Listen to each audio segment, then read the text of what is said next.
This is Andy Purewal for Boxing Social in association with Betfred, and I'm delighted to be joined by Sky Sports' Adam Smith over Zoom. Adam, first and foremost, how are you keeping?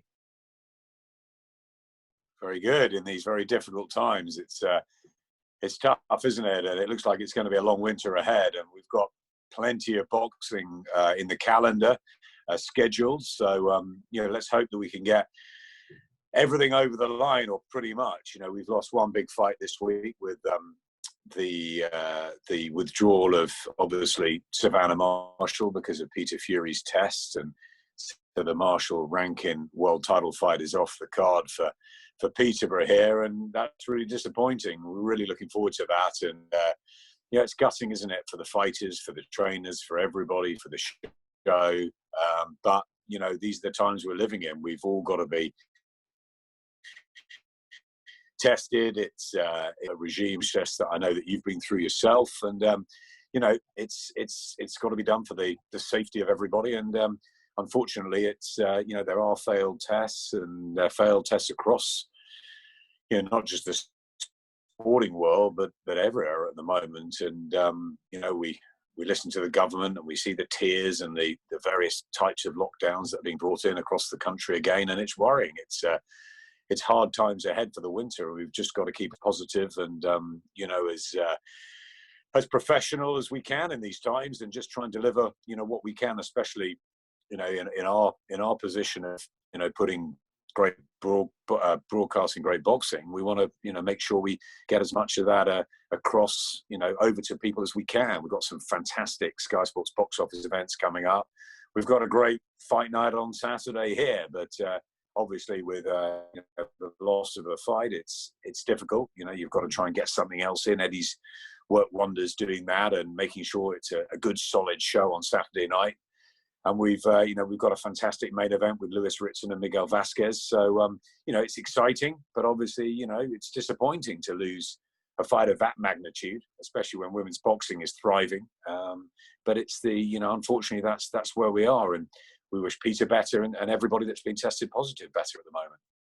We will come on to the card in a little while, but just to kind of touch on what you mentioned earlier with kind of the different lockdown restrictions which are being brought into place. Adam, when you saw those kind of the government's new proposals and what they will be bringing in, what did you make of it, and what consequences do you feel this will have for not just boxing but for kind of sport in general? Well, first of all, you think of your family and loved ones, don't you? And you think of your elderly relatives, parents, and uncles, aunts, people that obviously are at a certain age who are more vulnerable, and that's the biggest worry, of course, for everybody around the country, around the world. We just got to adhere to the guidelines. We've got to do everything we can to keep everybody safe. It's really hard, because the lockdown happened, and everybody was, sort of allowed out, and businesses started to get back to something again. And commercially, it's so important that happens. And, and it's the other thing that I think has been mentioned quite a lot in the last couple of weeks is mental health too. It's important that people are living their lives and are out and are working. And that's really difficult at the moment with what's going on, because, the government have got a very, difficult situation to navigate through with, tests becoming more positive, more spreading of the pandemic again. And, businesses are just about, getting back to, or certainly trying to get back for the lost months they had in the, spring and summer. And suddenly, it could be that we're moving towards what it will be a total lockdown, or certainly a circuit breaker or something. We've got, tiers 1, 2, and 3 at the moment. We're just hearing today that London, where I live, is going into tier 2. And, it just has, unfortunately, it has, restrictions for everybody. But, they've got to get a grip of this pandemic sooner rather than later. There's no vaccine. We all wait, and we all just try and do the best we can. And I think everybody wants to be back working. Everybody wants to be back doing what they love. And, the reality is that, that lives must come first. And, we've chatted all the way through this very damaging and difficult year, Andy, and boxing is obviously very important to us. And, it's very important entertainment for sports fans out there, but it pales in significance compared to what the NHS are doing in saving lives. So we just have to follow the board. We have to make sure we're doing everything right. And at the moment, we can put shows on, which is great. We bounced back with Fight Camp, and we had a fantastic month there. We had the Joshua Buatsi night, which was a real success in Milton Keynes. Now we've got Peterborough this weekend. In 2 weeks' time, it's Usyk Chisora. Then we know it's Katie Taylor and in that magnificent triple header with Terry Harper and Rachel Ball, and we move on. And we've got Povetkin White rematch. We hoping that the AJ Pulev fight will be announced soon. So there's a lot to look forward to before Christmas. All this week has been about Tyson Fury too, saying that he's going to fight in the UK too. So everybody wants these shows to happen. Obviously there's a lot of operational issues, organisation, health and safety to go through each and every day. It's a changing and evolving situation. So, we've all got to react to that. Plus, we all thought that crowds might be back by this point. Unfortunately, that looks sort of further away than ever, and we don't know when that's going to come about again. So unfortunately, we it's backward steps, and it's just trying to sort of hopefully maintain what we've got. We saw Jazza Dickens and that situation with a COVID test. We're seeing it across every show now, pretty much, that there's the danger, the worry that there are going to be positive tests, but that's just reflecting in what the government's saying up and down the country. And it's when Eddie tested positive, it brought it all really home to us, didn't it? That the big promoter of the show can be tested. It shows the system works. Obviously, it shows that it's absolutely right to be isolated and then allowed out into the bubble only when you're negative. And if you're positive, you go home, you isolate, you stay away, you do what we're being told to do by the government, and that's the important thing. So that process is working, but unfortunately we can't predict what's going to happen, and it's very, very hard. So it is a very, very difficult period, and I think the winter months will be hard. It's not the sun's not shining like it was through spring and summer. What great weather we had, so people could get outside. And I think that's difficult. And I think, people individually and with families and whatever situations they're in have got to keep strong, got to keep positive. As I said, I think mental health is going to be a really important area over the coming months. And I think that, when people can get out and keep, physically active, go for, for runs, still go to the gyms if they can, I think that's really important to keep healthy. But we've got to abide by the government guidelines, and in our sport the board guidelines. And the good thing is, I suppose, in working for Sky Sports, is that we are in the entertainment business, so we want to try and put some smiles back on people's faces, give them the top Premier League action, the top golf, the top Formula One, the top cricket, the top every sport we can, and boxing's well in amongst that. And as we've got a really exciting calendar, so we just hope it can all stay together. And even when we can't have crowds, we're at least providing great entertainment on the television for people who unfortunately are sort of more restricted to being at home than they were a few weeks ago. So Adam, pick that back up there again, just kind of working with some difficult technical issues, but we're doing the best that we can. Let's move on to the fight night, though, this coming Saturday. Lewis Ritson returns against Miguel Vasquez. I saw Lewis and asked him this a couple of days ago over Zoom. Does he feel like, regardless of what happens with his fight, if he wins, unless it's in a convincing fashion, he won't necessarily get the credit he might deserve, because of the fact that Miguel suffered a few losses over his record of recent times? Yeah, I mean, first of all, it's a fascinating fight, and it was a fight that was meant to go on in April, then I think it was delayed to June, so it's sort of third time lucky with it. The two of them have waited a long time to actually get it on. It's a world-class battle, because Miguel Vasquez is utterly proven. He was a world champion for a long time, and and he's fought the best. Has he suffered defeats? Yes, he has, but he's a road warrior. He always comes with ambition, and he's got a great attitude. He's a Mexican gladiator. They do. He is 33 now, so obviously you would fancy Lewis Ritson to get past him on Saturday night, and hopefully for his fans, who unfortunately can't be in Peterborough but would have been packed out, wouldn't they, in Newcastle, to go on and maybe fight for a world title. But it's a tough fight because it's a risky fight. He's been out for a year, Lewis Ritson. He had a good win over Robbie Davis Jr. and a lot of people fancied Robbie that night, and Lewis proved then that he's come back from the Patera defeat. He was reigning supreme at British level. We know what we've got with Lewis Ritson. He's a very exciting fighter. He said himself, he very much doubts his chances against a Josh Taylor. He knows sort of what he is, and I really respect and admire Lewis Ritson for that.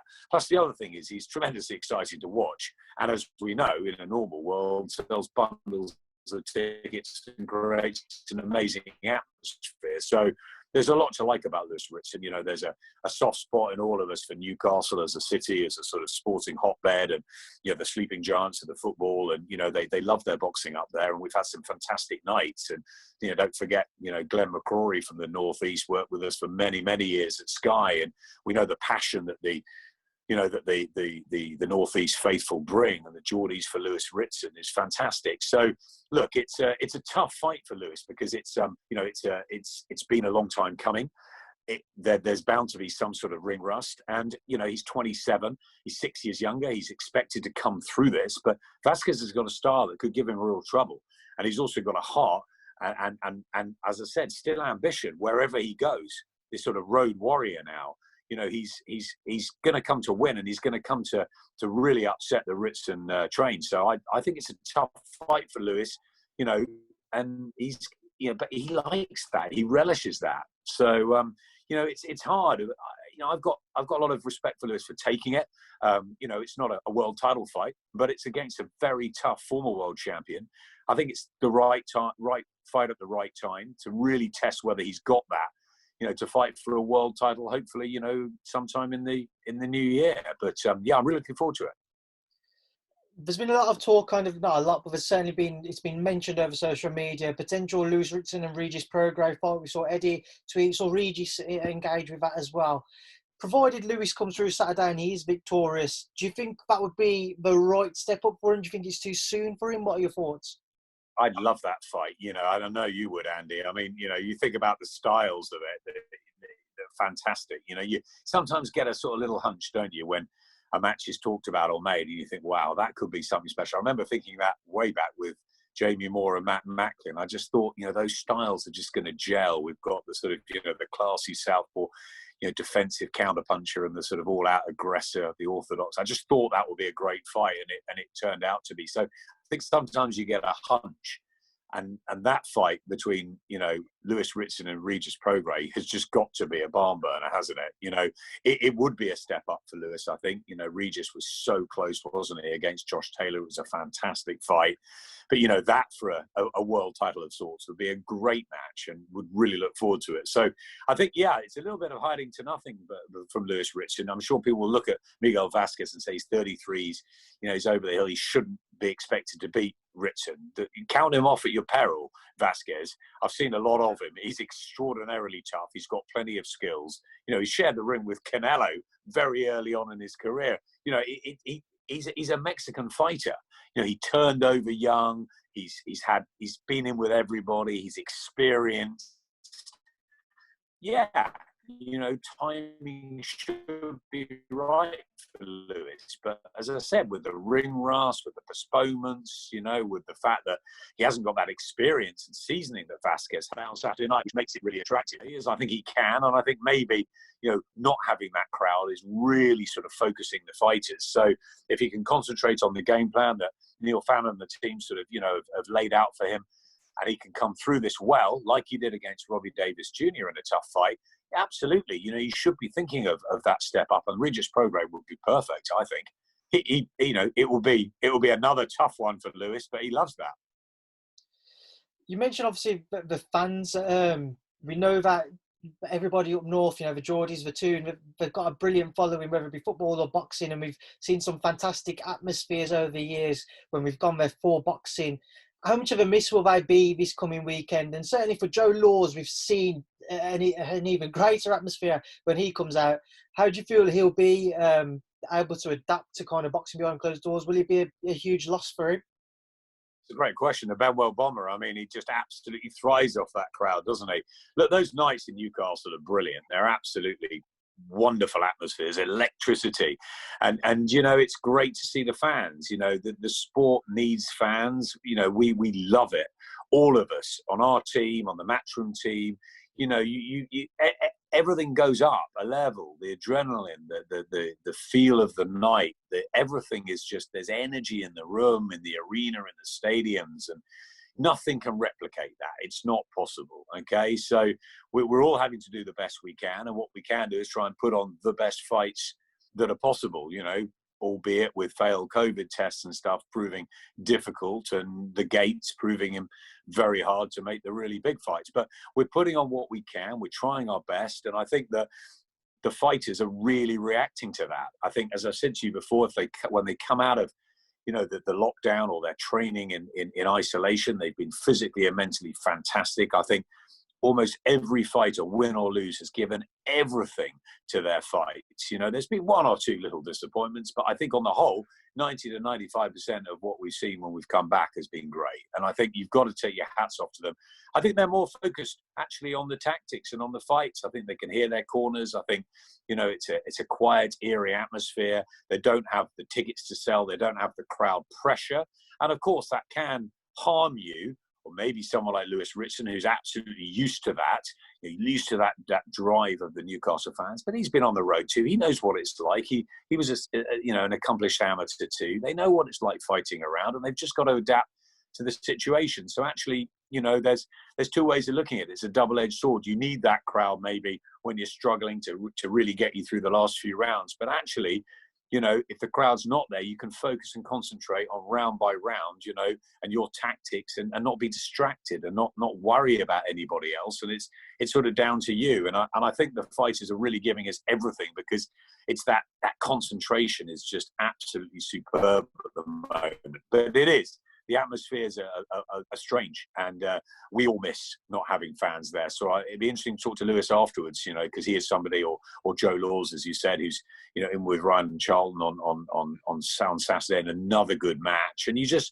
you know, you wonder, maybe it'll be better for Joe, because sometimes I think the crowd, you know, egg him on to fight exciting, and he just wants to, you know, provide that sort of aggression, the come forward aggression, and try to get the big knockouts. And, you know, maybe this will just refine him a bit, because he was a good amateur too, and maybe it'll just remind him that, you know, you can't just go in, you know, gung ho all the time, even if the fans are there. You actually got to, you know, adapt to different situations. So while we all have to adapt as commentators, you know, we're 10, 12 meters back. We're, you know, Matt and I are quite a long way apart. You know, it's very difficult when you've got a sort of a chemistry and a communication, and your commentary is a relationship. And when you don't have that, when you're sort of slightly separate, that's hard for us, you know. But we've got to adapt. We've got to do the best we can. And the fighters have got to do the best they can without a crowd. And the most important thing for them is that they're fighting, they're earning money, and they've got the chance and the opportunity to get into some really big matches, hopefully in front of the crowds in 2021. Moving on, and once again, unfortunately, you mentioned it earlier, we did lose one fight for this card. Savannah Marshall versus Hannah Rankin for a world title fight. How gutting was that one, Adam, in particular, because there's a lot of hype building around Savannah. Obviously not looking over Hannah Rankin, but in Savannah's case, we're talking about a Claressa Shields fight. How gutting was it that fight kind of fell through between Savannah and Hannah? Absolutely gutting. You know, Hannah Rankin, I was really looking forward to seeing her and Savannah Marshall, and you know, Hannah's a really interesting character, and she had her big chance to fight for a world title. And as you know, Savannah is a former Sky scholar, and I was her mentor. And you know, we went through some pretty dark times through injuries and lack of confidence. And you know, she's you know, an unbeaten pro now. And as you said, there's the fights with Claressa Shields. The whole, you know, sport is just thriving at the moment. She had waiting for her opportunity was going to happen in April. It was another fight then it was the Hannah Rankin fight. And you know, it's devastating for her and for Hannah, because, you know, for the fighters more than anybody, they're the ones that have put their bodies on the line. They've trained so hard, they've worked for this moment, and they deserve the opportunity of fighting for a world title. That's their dream, you know, the dream since they were kids, to be fighting for, you know, this sort of prestige and honor and a world title belt to take home. So it's devastating. But, you know, this is where we are. And, you know, the key is that, you know, if you test positive and you're not allowed in the bubble, so you can't infect others, you know, the show's got to go on. So it's horrible for both the fighters and their teams. And you say we wish Peter a speedy recovery. We hope the others don't get, you know, tested positive at some point, and we can get the fight back on, you know, hopefully later this year. And yeah, it's very upsetting, because, you know, another world title fight for the women, which is brilliant, especially with Savannah and Hannah. And, you know, you're really excited about it. As you said, it was a great fight. It's a great fight that goes from the bill, but your heart really goes to the fighters more than anyone else, because they're the ones that have got to, you know, take their bags home and, you know, and think about it, and hopefully keep strong and get back into the gym in 3 or 4 days' time and start again. So it's really hard. It's, you know, obviously like an injury or a weight issue on the night. These things can happen. They do happen in boxing. You know, sometimes we get a perfect show, sometimes we don't. You know, these things. I remember going over for the, you know, Castillo Corrales' third fight, and, you know, Castillo weighed in 5 pounds heavy, and, you know, after all the build up, the fight was off there and then, and you can't write some of these things. But, you know, this was a pretty bitter pill to swallow for everybody. You know, Eddie was gutted, I was gutted, and I'm sure the fighters more than anybody, and their fans. And, you know, we lose a really good fight on the show, but there's plenty of other fights. It's going to be a great night on Saturday, and Savannah and Hannah have got to dust themselves down, and we go again. But that fight will happen, I'm sure. Adam, just to move on to a couple of the fights on the card this coming weekend, Kez Ashfaq and Mark Leach, brilliant domestic matchup there. A lot of people talking about it and excited, and of course there's an interesting background to it, with them both having trained together up north at one stage in their careers, well, most recently in fact. What do you make of the fight, but what do you expect to see in it? I saw some fantastic fights on Saturday night. Thomas Patrick Ward, Ellie Scott, and looking forward to so much. But Joe Laws we talked about already, but Kez Ashfaq is a really interesting, you know, young protege. He slipped under the radar slightly for those Rio Olympians, but, you know, he was a very, very good amateur. I think he's unbeaten in 8 now, and, you know, he got that good win over Joe Ham, and I think that this is a real opportunity for him, an eliminator for the British title. But Mark Leach is a really quality fight. He's a very, very good fighter, and he's got a big opportunity here. It might not be his natural weight. He's got to step up, but I think this is what we're talking about with opportunities. You know, he's a very, very decent fighter. He was a good amateur himself. Steve Wood managed, Jamie Moore trained. You know, he's got a top team around him. What a chance for him. I think it's this is what it's about. You know, they said no easy fights in fight camp. This is sort of opportunity knocks now, isn't it? And I think it's a really good matchup. There's history between them. They've shared the same gym. They've sparred together.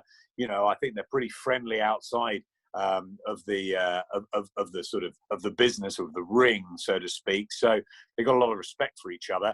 Could be a chess match. Could light fire in different parts. What it is, it's a top quality battle, and I think that, you know, this is what we want to see, isn't it? That, you know, he's virtually undefeated, isn't he, Leach, and Ashfaq is, and, you know, what a chance there is for one of them to sort of to move on and maybe, you know, fight for that British title. But the other, I think, will, again, whoever loses this will come again, and it will be a great learning fight. I think it's, you know, these matches are what we need, Andy, you know, at whatever level, whether it's a eliminator level, whether it's an area level, whether it's a British title, a European title, a world title, you know, we need these really good matches. And I think it's important that we get them on. You know, we were treated, for example, with the Joshua Buatsi fight the other night we were treated to a really, really good quality encounter, but that came off the back of Chantel Cameron. Now, Chantel Cameron was a wonderful performance. She did everything that was asked of her. It was a beautiful tactical performance, but it was a poor performance, wasn't it,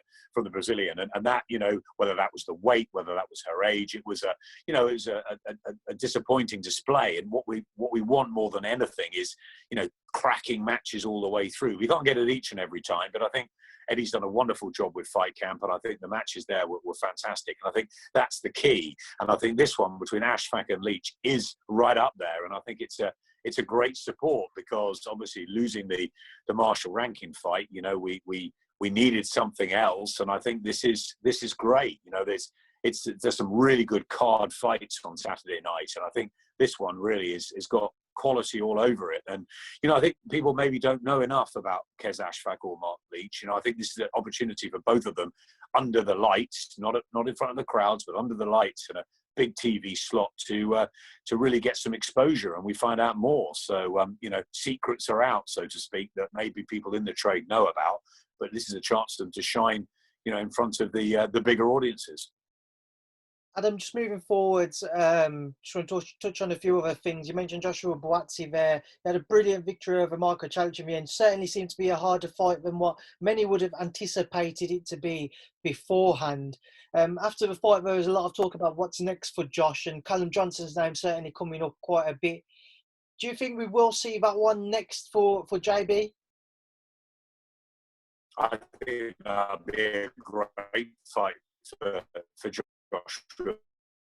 Buatsi. Yeah, I mean, it was a really hard night's work, wasn't it? The other night in Milton Keynes. Yeah, he'd been out for 402 days, but Chalic came in unbeaten, and we knew that he had some pedigree. Buatsi had, and of course, Buatsi has the star attraction to him. But you've got to perform and deliver, and he took a bit of time getting going. He was caught with right hands. The eye was a problem, and he had a fight on his hands. And what I loved about the Buatsi, performance in the end was the way he finished it, and the fact that even when it was bumpy, and it was, he managed to deliver. Actually, it was very clever, because Chalic turned southpaw and he saw it coming, and as soon as he did, he landed a right hand which just troubled him. And I think that he's a very intelligent fighter, Buatsi. And under the storm, and it was a storm, he found the answers. So I think that was exactly the fight he needed. And I'd like to see him in with Callum Johnson. I know there's, there was a bit of debate between Callum and Johnny Nelson, and a few words sort of exchanged about whether he really wants Buatsi. I can tell you something, Callum Johnson definitely wants Joshua Buatsi, just because he's a bit quieter, and he's sort of up in Lincolnshire, and maybe sort of out of the way a bit. The Yard Buatsi fight is the one that everyone's talking about. I like to see Callum Johnson. There's three top light heavyweights domestically there, and you can add a few others in. Jose Burton obviously had a disappointing defeat recently, but he'll come back. There's plenty of others in and around that weight, and I think that it'd be great to get that sort of the triumvirate, the Buatsi Johnson Yard sort of situation moving. I'm not sure whether we want to take Joshua Buatsi, whether you want to fast track into a world title, but there's some great fights there for him on the domestic scene. And as we know, there's not a lot of travel or travel prospects in the coming months. So why not? I'd love to see him in with Callum Johnson. I think it's a no-brainer, and I think it's a fight the fans would absolutely love to see. And obviously, same applies with Anthony Yard. Slightly more difficult making that cross-promotional, etc. But I'd have thought Callum Johnson and Joshua Buatsi is a fairly easy fight to make. So let's get it on. Adam, just to move on again and just touch on the big news that kind of came out earlier this week. Deontay Wilder versus Tyson Fury. Their trilogy bout will no longer take place. It certainly seems to be that case anyway. Your reaction to that when you heard it, Adam? Well, when I heard it, you see, Frank Warren mentioned to me a while ago, some weeks ago, saying that Tyson wanted to be out this side of Christmas. And when we were all debating when the fight would happen in Vegas, I spoke to Todd DeBurf at length. He thought December the 19th was going to be the date. Whether it would happen in America or not was still to be decided. Shelley Finkel was full of it will happen this year. So, we all thought it would. And then, but, the back of my mind was, what Frank had said was that, Tyson wants to get out and fight again. And obviously the situation in America is very difficult. The situation here is very difficult. So it didn't come as a massive surprise, but obviously I'm not involved in the contractual dealings between the two parties. You know, what happened there. Shelley Finkel was telling us that the fight will happen in December. So who knows where we are with that contractually, and that's not something for me to speculate on. Tyson Fury's come out and said that he wants to fight now in the UK in December, and that's great for fight fans. We want to see Tyson Fury back in the ring. So, you know, we welcome Tyson Fury back in the ring. It's disappointing if it's not going to be Deontay Wilder. It was a fight we're all looking forward to sort of seeing the finish of after the dramatic first fight and the devastating performance from Fury in the second. We were sort of interested to see whether, you know, Wilder could have that shot back at winning his world title, and I'm sure he wants that. And I'm sure there'll be, you know, a lot of discussions going on behind the scenes as to why that doesn't seem to be the case. But if Fury's moved on and he defends his title against one of a number of names that are being mentioned, it seems like everybody, apart from you's put their hand up, Andy, and everybody seems to want that night with Tyson Fury, and you know, one of them will get it. So you know, we wait and see. But you know, I'd love to see Tyson back in the ring. I'm a massive, you know, fan of Tyson Fury's. I think what he's done has been incredible for the sport, and obviously, you know, you inch closer towards that possible massive unification with Fury and Joshua. And if Joshua beats Pulev and Fury wins in December, then it seems to be that gets nearer. So, and I'm sure that's something that every fight fan wants to see. Just on what's next for both Tyson and Deontay. With Tyson first, as you mentioned, everybody's putting their hand up for the fight. You never know, Adam, I might put mine up soon. But obviously you got Lucas Brown, Otto Wallin and Oscar Rivas are free, which keep coming up on my timeline. And Oscar Rivas seems to be the most likely from what I've been reading. It might be different, obviously, in the negotiations and what's actually going on. But who would you like to see Tyson in with if he's back over in the UK? Because a lot of the leading heavyweights, they've all got fights either secured or certainly on the verge of being announced. Yeah, you know, I mean, obviously we wanted to see him in with Wilder. I mean, if you could pick any of those, it would probably be Oscar Rivas. I mean, I would say Andy Ruiz or an Oscar Rivas or someone like that. We saw obviously Rivas give Dillian White a really good tear up, and you know that would be interesting because you know Rivas is proven. You know, Lucas Brown, of course, he's going to put his name up. You know, we saw what Dillian White did to Lucas. Look, I mean, it just depends on what Fury wants. Depends on sort of whether he wants an opponent that's going to possibly get him ready for. I mean, he's talking about Joshua, you know, in 2021 in the new year. Does he want a sort of an opponent that might, you know, get him ready for a big fight with Joshua? Does he want you know, an opponent just to give him rounds? Does he want to, you know, to go in there and, you know, detonate some power again and make it a quick job before Christmas? We don't know. With my sort of fight fan hat on, yeah, I'd like to see the most competitive match possible. And I suppose of the names you've mentioned, probably Oscar Rivas is the one, but you know, Bob Aaron's listed a whole load more as well. And you know, as you said, Wallin's put his hand up, and you know, every fighter will want a crack at Tyson Fury, won't they? So you know, it'll be interesting to see who he decides, or who Frank and Bob and he decided, you know, is the opponents in the other corner. And you know, we're not even there yet. I mean, we're in, you know, mid-October, and you know, we're getting different messages from the government on a daily basis. So, you know, it might, you know, prevent a lot of fighters from coming over, or it could have to be somebody on home soil. We just don't know by then. It may not even happen. We're not sure. But, you know, if everything goes according to plan and we can get all these fights on before the end of the year, I'd like to see, if Tyson Fury's not in the ring with Deontay Wilder, I'd like to see him fight someone like Oscar Rivas. And then with Deontay Wilder himself, let's again just say that the fight 100% doesn't happen. As you mentioned, we're seeing just a few different things every day. But if the fight doesn't go ahead, Deontay Wilder, where does he go from here? I saw an interview Johnny did where he thinks Deontay might retire or certainly walk away for a period of time from the sport. Where do you think Deontay does go from here? You know, I've spent a lot of time with Deontay Wilder over the years, and I haven't really heard much from him in the last few months. I think he's kept himself to his family and his friends and his tight-knit team. I heard that he'd been training extremely hard for, he'd had an injury. He was training back hard for the Fury fight. So I'm sure he'll want to try and win his world title back. He's a man of many guises, Deontay Wilder. I found out a few months ago he was a scuba diver. He pops over to England every now and again. Obviously not at the moment, but he's got a lot of following in Yorkshire, and he's a very engaging character, and he's obviously made good money from the sport, and I think he's probably got many other plans that he wants to do, good plans probably, in the future. But I don't see him retiring. I don't agree with my good friend there. I don't think he'll just walk away. I think he'll want to fight and win his world title back. I think Deontay Wilder's a gladiator. I think he's a warrior, and I think he really wants the Tyson Fury fight. And for whatever reason, that seems like it's been delayed or won't happen for now. I'm sure he'll want that crack at the world title, and I'm sure he'll want to try and right what he thinks was a wrong in February. And he's always got that power. Whatever people say about Deontay Wilder, he's got possibly more power than anyone since, I don't know. Well, you're going right back, aren't you? The Ernie Shavers type of power, the Sonny Liston,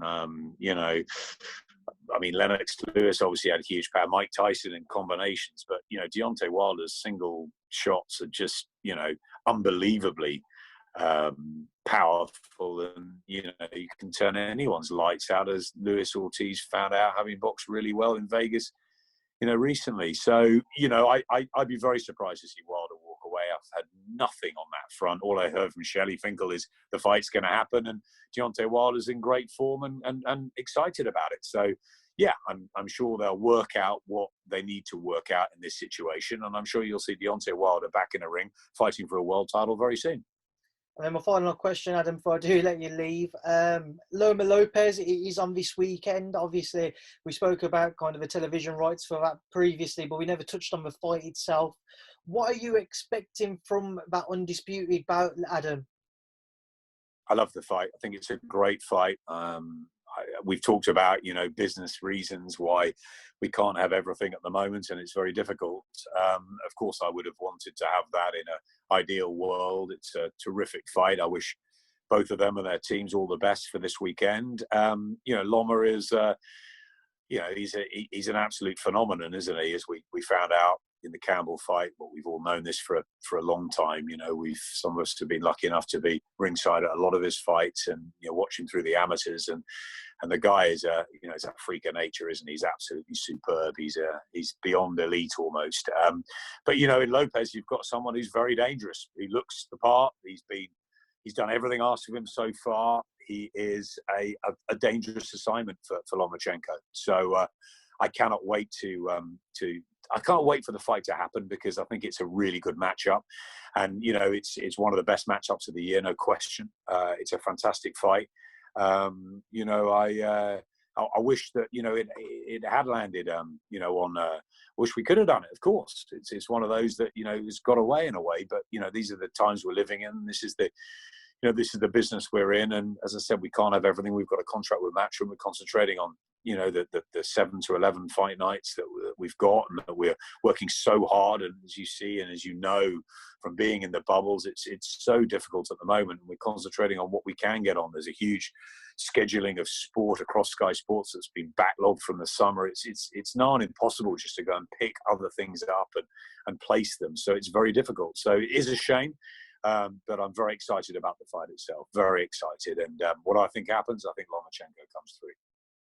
Adam, we'll leave it there, and we'll leave you now to enjoy your evening. We've muddled through despite the difficulties with the Wi-Fi and what have you. But it's a sort of sign of the times, Andy, isn't it? It's like nothing's really, nothing goes according to plan at the moment. And in the most unpredictable of sports, it's very difficult. And I don't know whether one of the questions that you asked me about, other industries, I'm not sure that went out, but other industries are suffering, so much at the moment, and it is just a case of a bit of patience, a bit of hard work, a bit of adaptability. It's, fighters just keeping mentally and physically strong. And, fans, we want them back at some point. And until we're allowed that, we're all we're all sorry it can't happen, and and the sooner it does, the better. But everyone keep safe out there, keep safe, keep positive, keep healthy, and keep watching what we have got. Adam, we will leave it there now, and we'll leave you now to enjoy the rest of your evening. I appreciate your time today, and I'm sure I will speak to you soon. Thank you for speaking to Boxing Social. Cheers, Andy. Take care, mate.